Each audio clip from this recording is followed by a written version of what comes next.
Draymond Green is at it again in a series, in a season, I should say, in the NBA, where one of our biggest storylines is the NBA's biggest star fighting with a media member. Draymond Green, a star in his own right, has his own podcast, The Draymond Green Show, with Beyer and Davis, and had this exchange recently, Ryan Hollins, about RESPECT with the older generation. People say you must respect each era, but the past eras don't respect this era. I don't think that's true. Me, you don't see some of the things these guys say? The respect from the old is really, do the young dudes with us? Do they know who we are? That's why you get a lot of hate from the older generation, because they just want to be kept alive. One era always think that the other era is sorry until you leave the game and have an appreciation for the talent that you had to play against. I disagree in the fact that, no, like these eras don't respect us. Like I've seen several guys talk over and over and over again, not in a positive light. I don't think that respect is passed down to us from the other generations, but I think people are quick to say, oh, you got to respect them because they came before. I don't agree with that. You absolutely have to absolutely respect the people who came before you, because my respect is earned. And what you did to somebody else don't necessarily earn you respect. Just because you played before me does not mean you deserve respect. I'm sorry, but God had in his plan for you to be born before me, and you just deserve respect because of that? Nah, my mom ain't raised me that way. There's a lot to unpack there, Ryan Hollins. Okay. Yeah. Yeah. Yes. I'll say this. First things first, when Draymond Green is talking about the older generation, he's talking about two people. He's talking about Charles Barkley, and he's talking about Shaquille O'Neal. That is it. Those are the two people that Draymond Green is talking about. So when we have this conversation of the older generation, Draymond, I think, feels that Charles Barkley and Shaquille O'Neal speak for the entire generation. You forgot the big O? Who's that? Oscar Robertson had some words for Draymond too. I think in general, though, I think whenever like this, and I didn't get the word. You can fill me in, Ryan. He pretty much said all Draymond's ever done is set screens for Steph Curry, and he should be happy. Okay. I don't want to hear him speak. I'm kind of like summarizing, paraphrasing. Yeah. Yeah. Okay. I would feel offended if I was Draymond Green in that case. But when you look at what Oscar Robertson did in his career, I don't know how you couldn't look at those numbers and say, I have respect for what he did during his generation. This two-way street that Draymond feels that it is it's fine in the real world. If someone was to knock on my door and walk in my house and be disrespectful, I didn't know who they were. Yeah, they obviously don't have my respect. They can leave. They can get out of there. I don't need them around. But when you're in a profession and when you're setting the building blocks to have the game be where it is today, for Draymond Green to do what he is able to do, I just think that there has to be. The business that we are in right now, we are in hallways where some of the radio greats have worked. Casey Kasem's studio plaque still has not been taken down in our studios because there's respect there.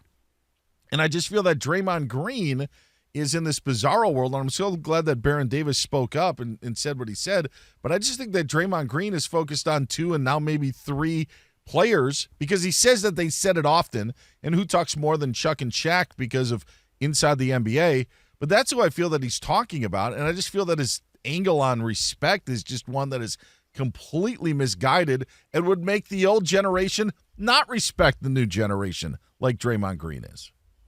Dan, in this, I can honestly take it both ways. And the reason I take it both ways, you have to weigh in all the factors. So what's pretty cool about working in Houston with the Rockets is I get a chance to work with the great Calvin Murphy. And Calvin Murphy, he's got some of the most amazing stories you can get. And you got to understand that today's player, even my generation of playing, may have not been able to play back then. Not from a talent standpoint, but can you fly commercial?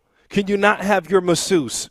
Can you get out there with some Chuck Taylors? Calvin Murphy is more, and Dan, I want you to look this up. Don't do it if you're driving. If you're listening to driving, don't look this up. But go look up a hockey helmet.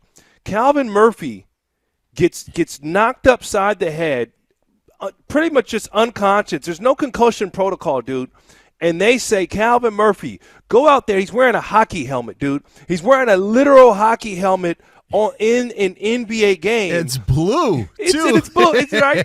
And that's the joke. That's the joke. And that's how they dealt with concussions at that time. So when they say, could this guy play in this era? It's not about the game. Giannis Antetokounmpo and Bill Russell. And Giannis Antetokounmpo would run laps around what Bill Russell did. But at that time, if you'd have seen Giannis Antetokounmpo and said, go stand underneath the basket. Now, today's NBA, they're like, hey, you can dribble a little bit, push the ball full court, expand your game. So the different eras and different play styles come into factor. But from a commercial setting of dealing with there's just so many elements of can these guys make it out of season one?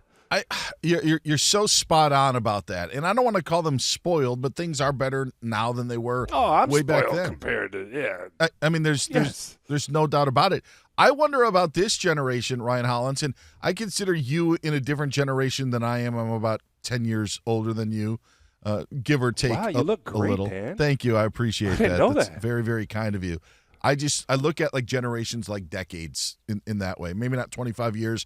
When we're talking NBA, we're talking maybe every 10 years or so. I'm 2000, you're 90s. Yes, yeah. Okay, yep, there you that's go. That's fair. exactly right. I would say this when it comes to looking at the way that the current NBA player is, and I don't know if I feel it's this way. I don't have any 16, 17, 18-year-old kids. My son's only 3. But I remember my generation loving the NBA, knowing stats, knowing players, knowing teams, knowing the whole deal. And I don't know if and I wasn't a high-level basketball player by any means, but I don't know if young players nowadays love the NBA. They may love playing 2K or video games or whatever the way it was, but I feel like we embraced the NBA, the teams, and its players when I was growing up. And I don't know if recent generations do that anymore. And I think that's also a part of it where maybe they're just indifferent to what the past is. But I feel like people my age, because we loved what we came up with, which also means we loved what was in the past, it's a different feeling. I think that has something to do with all of this. POE, product of your environment. These guys know their value. And not only do they play the game, they know the money that they can make. They also know if I go out in an organization, and this has happened, go ask Isaiah Thomas, okay? Not Zeke. As Isaiah Thomas, my Isaiah Thomas, that went to Washington, played for the Celtics, and was asked to go out in a game and play through an injury, and then he ends up having hip surgery and essentially derailed his career. He had an all-star career, but he wants to put it all on the floor for his team. Blake Griffin goes out in Detroit, plays in the playoffs, his knee's falling off, and Blake Griffin hadn't been doing the same. Shoot, he's calling games. He's in our field now, Dan. So there are a number of guys that whose careers were derailed and understand their value, and you can look back and say, or you can get on Kawhi Leonard. Kawhi Leonard, if he listened to some of those doctors, wouldn't even be playing in the NBA anymore. I know it's frustrating when you see some of these guys take time off, but their bodies could not handle it, and it's really unfortunate, and the game just passes you by. But my point, Dan, you can call it soft. Maybe it's smart. Maybe it's knowing your value. Maybe it's knowing to live to fight again another day. And I do think there's some elements where they're soft. Just get out and play. Go work. Are you working through some discomfort, or do you have a major injury looming? And I think that's the challenge with some of these guys. And, again, product of your environment. Are you someone that just loves the game? Look, Dan, the secret is be told. When I speak to kids in their groups, I go out, and the one thing that I tell them is, guys, I don't care what your path is, find something that you love. And the reason I say it, Dan, and you can tell me if I'm wrong here, I feel like I've never worked a day in my life. They paid me to play basketball. I'd have done it for free, bro. I'd have been at the YMCA playing, and this is more to your generation speaking, and I speak about it. I would talk about the game and things that I love for free, so you enjoy it. And that's something, Dan, you're apparently a lot older. I thought we were the same age. You look great, dude. But, we still have some of those similar values where time to play, go. Time to practice, go. These new guys are like, my knee's a little sore. Sure. I listen, it's just Draymond. And by the way, I don't think that in Draymond, and looking up the comments that you mentioned, did address the Big O thing, saying, like, I'm not going to come on here and I'll go, tit for tat with Oscar Robertson and disrespect one of the greats. But I think it's fair to say that it would probably be put in line with the other comments that are out there. But why are we sitting here fighting with each other? I remember that great show Open Court that was on NBA TV, and it had all the greats sitting around. Mm-hmm. I remember like Chris Webber and other guys like just waxing poetically about Bob McAdoo, being like, he was the first stretch four that you saw in the NBA. And I feel that there's this generation of players now that feel they're the first of everything. And maybe that may be me being get off my lawn guy, but I feel that there were previous generations that appreciated the history more, appreciated where their positions came from. And nowadays it's I'm the thing, I'm what it is, and that's enough for them. And I think that's a shame. Well, here's the thing. It's like the history books. It's hard to see. If you were not like the greatest ever or, highlights that can live forever, you don't really know somebody's game, like a David Thompson who could jump out the gym, who was unbelievable. Like a lot of guys don't know what David Thompson was. Hey, a lot of guys, hey, Dr. J. These young guys don't know Dr. J. Hey, the current NBA players will tell you, I don't really know how good Michael Jordan was. No, legit. They do not know how good Michael Jordan was. So they're like, oh, man, LeBron all day. We haven't seen anything like him. No, Michael Jordan was unbelievable. Without Michael, there's no Kobe. There's no LeBron. Sure.